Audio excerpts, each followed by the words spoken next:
नमस्कार, आप देख रहे हैं सी न्यूज भारत और मैं हूं आपके साथ ज्योति अरोरा। मधुबन त्रिस्तरीय पंचायत चुनाव के द्वितीय चरण के लिए मधुबन प्रखंड में चुनाव का डंका बज रहा है। चाहे जिला परिषद सदस्य, मुखिया प्रत्याशी, सरपंच प्रत्याशी, पंचायत समिति प्रत्याशी, वार्ड सदस्य हो या पंच, सभी घर घर जाकर मतदाताओं को अपने पक्ष में करना आरंभ कर चुके हैं। जबकि अभी चुनाव चिन्ह का आवंटन नहीं हो पाया है, फिर भी प्रत्याशी व मतदाताओं में उत्साह देखा जा रहा है। चौक चौराहों, चाय की दुकानों, सभी जगह चुनावी चर्चा का माहौल गर्म है। इसी क्रम में सी न्यूज की टीम द्वारा प्रखंड क्षेत्र के कोइलहरा पंचायत के मतदाताओं के मिजाज जानने का प्रयास किया। इस क्रम में मतदाताओं के साथ साथ निवर्तमान मुखिया पति एवं उम्मीदवारों के पति से भी बातचीत की। बता दें कि ये पंचायत मुखिया पद के लिए महिला आरक्षित है। इस पंचायत में कुल मतदाताओं की संख्या लगभग 7500 है। मुखिया पद के लिए प्रत्याशी चुनावी समर में अपने भाग्य की आजमाइश कर रहे हैं। न्यूज में आप सबों का स्वागत है। अभी चुनाव का डंका बज चुका है। मुखिया त्रिस्तरीय चुनाव में सभी प्रत्याशी घर घर जाकर के मतदाताओं को लुभाने का काम कर रहे हैं। अभी हम मौजूद हैं मधुबन प्रखंड क्षेत्र के कोइलहरा पंचायत में और यह है वार्ड संख्या 9। यहाँ हम कुछ लोगों से पूछते हैं, आप खातिब लोग कुछ लोग हैं, इन लोगों से पूछते हैं कि मुखिया के कार्यकाल में क्या विकास हुआ, इन सबों के बारे में थोड़ी जानकारी लेते हैं। क्या नाम हुआ आपका? मोहम्मद नसीरुद्दीन अंसारी। ये कौन सा वार्ड है? ये हमारा 10 में। 10 में। ये बताइए कि 5 साल का जो मुखिया का कार्यकाल होता है, इस कार्यकाल में आपके वार्ड में जो है नल जल योजना लागू है? हाँ लागू है। पानी सबको मिलता है? पानी 4 महीना चला, अभी इसका मतलब कि बंद हो गया है। बोरिंग खत्म हो गया। बोरिंग खत्म हो गया है? कब खत्म हुआ है? आज के 4-5 महीना हुआ। 4-5 माह से जो है बोरिंग खत्म है और इस पर कोई कार्रवाई नहीं हुई अभी? ना उन्होंने अपना आवेदन दिया है, परंतु अभी सरकार सुनवाई नहीं ले रही। सरकार सुनवाई। अच्छा, जो है सड़क वगैरह का काम? सड़क का काम तो इधर में ना हुआ है तो उधर पूरब साइड में हुआ है। आपके वार्ड में नहीं हुआ है? हमारे वार्ड में 10 नंबर में नहीं हुआ है। वहाँ गड्ढा है? कितने दिनों से गड्ढा है? बहुत दिन से। इस मुखिया के कार्यकाल के पहले या कार्यकाल? एक बार मुखिया जीता तब हम गड़ा रहे, फिर जीता तो गड़ा। तो इसके लिए आप मुखिया जी ने कोई ध्यान दिया कि नहीं दिया? कुछ ना। अच्छा, क्या चाहते हैं आप लोग? वही मुखिया रखना चाहते हैं कि आप बदलाव चाहते हैं? बदलाव चाहते हैं। हाँ, तो ये जो है ये बदलाव चाहते हैं क्योंकि मुखिया के द्वारा कोई भी विकासात्मक कार्य नहीं किया गया। इनका दावा है कि वार्ड में न तो प्रोत्साहन राशि का लाभ मिला है, न वृद्धा पेंशन का लाभ मिला है और इंदिरा आवास योजना लाभ से भी ये लोग वंचित हैं और ये लोग अभी बदलाव के मूड में हैं। ठीक है, आप बताइए आपका क्या नाम हुआ? जमालुद्दीन जी। जमालुद्दीन, आप किस वार्ड से हैं? 8 वार्ड। अपने वार्ड की स्थिति बताइए, क्या स्थिति है वहाँ? क्या नल जल योजना? नल जल योजना का लाभ नहीं मिल रहा है, प्रोत्साहन राशि का लाभ मिल रहा है और इंदिरा आवास वगैरह की मुखिया द्वारा कोई काम नहीं किया गया। अच्छा, मुखिया इस बीच में आकर के आप लोगों का हाल चाल लिए कि नहीं लिए सब? तो क्या चाहते हैं आप भी बदलाव चाहते हैं? बदलाव चाहते हैं, ठीक। अब अच्छा, आप किस पंचायत से हैं? कोइलहरा पंचायत। किस वार्ड से हैं? 9 नंबर। 9 नंबर। 9 नंबर स्थिति में क्या स्थिति है? सी न्यूज में आप सबों का स्वागत है। अभी जो है पंचायत चुनाव का डंका हर जगह बज रहा है। प्रत्याशी घर घर जा कर के अपने मतदाताओं को मतों के लिए लुभा रहे हैं। इसी कार्य में अभी मैं मधुबन प्रखंड के कोइलहरा पंचायत में हूँ और कोइलहरा पंचायत का यह वार्ड नंबर 10 है ना। और अभी मैं मुखातिब हूँ राम इकबाल प्रसाद जी से, जो मुखिया पद के उम्मीदवार भी हैं। पिछले बार भी इन्होंने उम्मीदवारी दर्ज की थी और इस बार भी चुनाव के मैदान में अब जो है कमर कस चुके हैं। या हम इनसे मिलते हैं राम इकबाल प्रसाद जी से। हाँ जय सर जी। वाह वाह। सी न्यूज में आपका स्वागत है। मुखिया जी, आप बताइए कि पिछले बार भी आप चुनाव लड़े, जी जी इस बार भी आप चुनाव के मैदान में हैं। जी जी। इस बार आपको कैसा महसूस हो रहा है? हमको बहुत अच्छा महसूस हो रहा है। अच्छा महसूस हो रहा है। हाँ आप मुखिया पद के लिए उम्मीदवारी दिए हैं। जी आप बताइए कि मुखिया जब आप बनेंगे, जी जी लोगों का आशीर्वाद मिलेगा, आप मुखिया बन जाएंगे, जी जी। तो आप पंचायत के लिए क्या क्या करेंगे?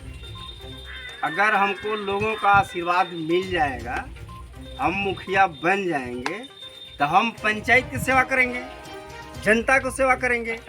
जैसे रोड बनाना हुआ जहाँ रोड बनवाएंगे, जहाँ नली बनवाना हुआ नली बनवाएंगे, गली बनवाना हुआ गली बनवाएंगे, लोगों के बीच रहेंगे, अपने जनता के बीच रहेंगे, जनता की सेवा करते रहेंगे।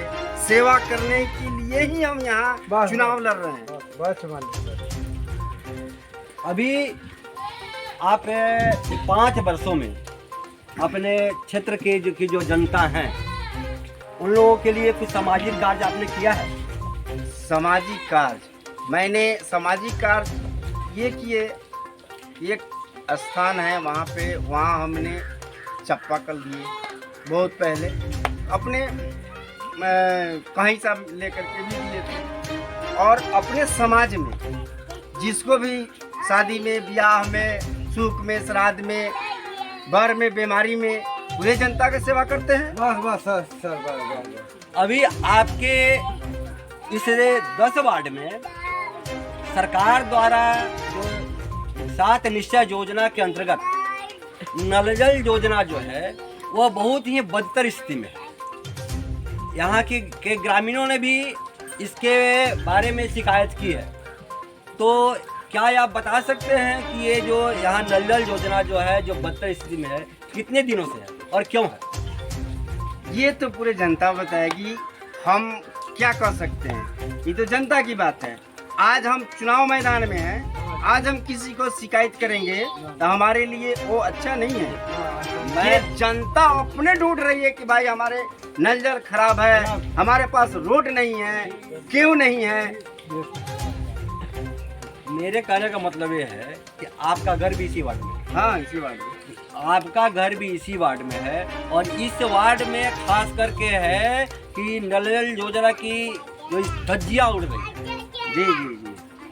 जो मोटर बिठाया गया है वो भी काम नहीं कर रहा है। जी जी। तो इसके लिए कभी आपने प्रखंड विकास पदाधिकारी या इसका जो वार्ड मेंबर है, जी जी, इन लोगों के साथ मिलकर कोई शिकायत दर्ज की आपने? जी नहीं, हम शिकायत दर्ज नहीं की। ये पूरे हमारे वार्ड का जनता समझ रहा है ना। हम अकेला क्यों शिकायत दर्ज कर सकते हैं? ये पूरा जनता नु कहेगा कि हमारे पास पानी नहीं है, हमारे नल जल क्यों बंद है। चलिए, मुखिया जी का कहना है कि अगर जीतेंगे तो अपने पंचायत का भरपूर विकास करेंगे, जनता की सेवा करेंगे और सरकार की जो योजनाएं हैं उन सारी योजनाओं को जन जन तक पहुंचाएंगे। बहुत बहुत धन्यवाद आपका। सी न्यूज संवाददाता राकेश कुमार पांडे और मुखिया प्रत्याशी उम्मीदवार जावेद अंसारी, जावेद आलम जी से मेरे सामने हैं। हम इनसे जानने की कोशिश करेंगे कि इस चुनाव में ये कैसा महसूस कर रहे हैं और जीतने के बाद इनके क्या सपने हैं समाज के लिए, इनके क्या सपने हैं अपने पंचायत के लिए, पंचायत के विकास के लिए क्या क्या सपने संजो रखे हैं, इस सब के बारे में हम जानेंगे। पिछले चुनाव में भी मात्र 24 मत से ये चुनाव हार गए और चुनाव हारने के बाद भी ये लगातार जनसंपर्क में रहे, जनता की सेवा करते रहे हैं। तो हम मिलते हैं जावेद आलम जी से। जावेद जी, आपको सी न्यूज में स्वागत है आपका। मैं अपने दिल से सी न्यूज के माध्यम से सबको को बधाई देना चाहता हूं कि आप अपने माध्यम से हमारे पास आए हैं और मैं अपने जनता कोइलाड़ा पंचायत मालिक को सबको नमस्कार और कल विश्वकर्मा पूजा का शुभ धन्यवाद करता हूं। आप बताइए कि आप दूसरी बार चुनाव लड़ रहे हैं, तो आप जो मुखिया पद के उम्मीदवारी आपकी है, तो यदि आप क्योंकि पिछली बार बहुत कम मतों से आज जीत का मामला तय हुआ था, तो यदि इस बार जनता आपको सपोर्ट करती है, जनता का आशीर्वाद आपको प्राप्त होता है, तो पंचायत के विकास के लिए क्या क्या योजना है आपकी, क्या क्या सपने हैं, किस प्रकार से पंचायत का विकास होगा? हम तो यही कहना चाहते हैं कि जो भी योजना गरीब के सरकार जो दे रही है पंचायत स्तरीय, वो सब सुविधा हम जनता के पास हर वक्त सेवा का मौका और जनता का ये काम करता रहूँगा। ये नहीं कि नहीं, न मेरे पास कोई दलाली न घूसखोरी, मैं 24 घंटे हर जनता से मिलता हूँ और हर लोगों को दुख प्रॉब्लम परेशानी में मैं शामिल रहता हूँ। ऐसा नहीं कि नहीं, अगर मेरी बात हर कोई जानना है। इसका पहले भी मैं चुनाव लड़ा तो कुछ कहीं न कहीं हम लोगों से मिसिंग हुआ कि हम हार गए चुनाव, जनता से उतना संपर्क नहीं हो पाया। मतदाता मालिक को सब कोई को पता है और विश्वास है, और इस बार मुझे पूरा उम्मीद विश्वास है कि जनता हमारे साथ है। मुखिया जो मैंने जो दौरा किया है उसमें आपके पंचायत की ज्वलंत समस्याओं में नल जल योजना जो है, जैसा कि 8, 9, 11 इन सभी वार्डों में नल जल जो योजना है वो पूरी तरह से ध्वस्त है। तो क्या इसके लिए कभी आपने प्रयास किया, किसी से मिला? प्रयास तो बहुत लोग कर रहे हैं और जनता भी कर रहा है, ऐसा नहीं कि नहीं। हम तो अभी उस हिसाब से तो अभी है नहीं, लेकिन जो मेरे से हुआ उस पर मैं कोशिश किया। विशेष तो जो वर्तमान मुखिया है, जो वार्ड है, उनको इस पर नज़र ज़्यादा रखना चाहिए, क्योंकि सरकार पूरा पैसा तो इसको पे कर चुका है। और इस बार हम आते हैं तो उसके लिए पूरा हमारा काम करके मैं दिखाऊंगा उस काम को। अंतिम प्रश्न मुखिया जी कि ये बताइए कि आपने इस 5 वर्षों में सामाजिक कार्य किया है, पंचायत में सामाजिक कार्य, या उसका कुछ 2-4 का नाम गिनाइए। सामाजिक काम में क्या, वृद्धा पेंशन में बहुत सारे लोगों को ये तो सरकारी स्तर का। सामाजिक स्तर में जो है, जैसे सामाजिक स्तर हुआ कि यहाँ कोई निर्धन छात्र है, कोई गरीब व्यक्ति है, उनका उसकी सहायता करना, कहीं जो सड़क वगैरह जो है, जो अभी पूरी तरह से नहीं बना हुआ है, उसमें मैंने अपने श्रम के द्वारा उसकी मरम्मत वगैरह, ऐसा कुछ काम आपने किया है? एकदम किए हैं। सेमरा से जो मधुबन जा रहा है उसमें भी 25-30 टेलर माटी मैं गिराया जेसीबी से रात में चलवा कर। बहुत लोगों का उसमें गिर जाने से हाथ पांव टूट गया, लोगों का कंप्लेन आया तो मैं उस चीज़ को कराया। वर्तमान मुखिया भी उस चीज़ को जान रहे हैं, ऐसा नहीं है कि नहीं। गरीब उरीब का कोई शादी विवाह होता है, उसमें जो भी हेल्प हो, अभी तो मैं फिलहाल मुखिया नहीं हूँ, लेकिन जिस लायक हूँ उस लायक मैं काम हर गरीब मजदूर के साथ मैं किया। तो ये मैं बात कर रहा था जावेद आलम जी से, और इनका कहना है कि अगर इस बार हमें जनता का मालिक का आशीर्वाद मिला तो सबसे पहले जो इस पंचायत की ज्वलंत समस्याएं हैं उन समस्याओं को दूर करूंगा। दिन रात सेवा करके, सेवा की भावना से मैं चुनाव लड़ रहा हूं, सेवा की भावना से मैं इस क्षेत्र में आया हूं, और जो भी योजनाएं सरकार की होंगी उस सारी योजनाओं का 100% लाभ जनता मालिक को प्राप्त होगा। मैं सी न्यूज रिपोर्टर राकेश कुमार पांडे, मोतिहारी से सी न्यूज संवाददाता राकेश कुमार पांडे की रिपोर्ट। खास खबर में फिलहाल के लिए इतना ही। देश दुनिया की तमाम बड़ी खबरों के लिए आप देखते रहिए सी न्यूज भारत।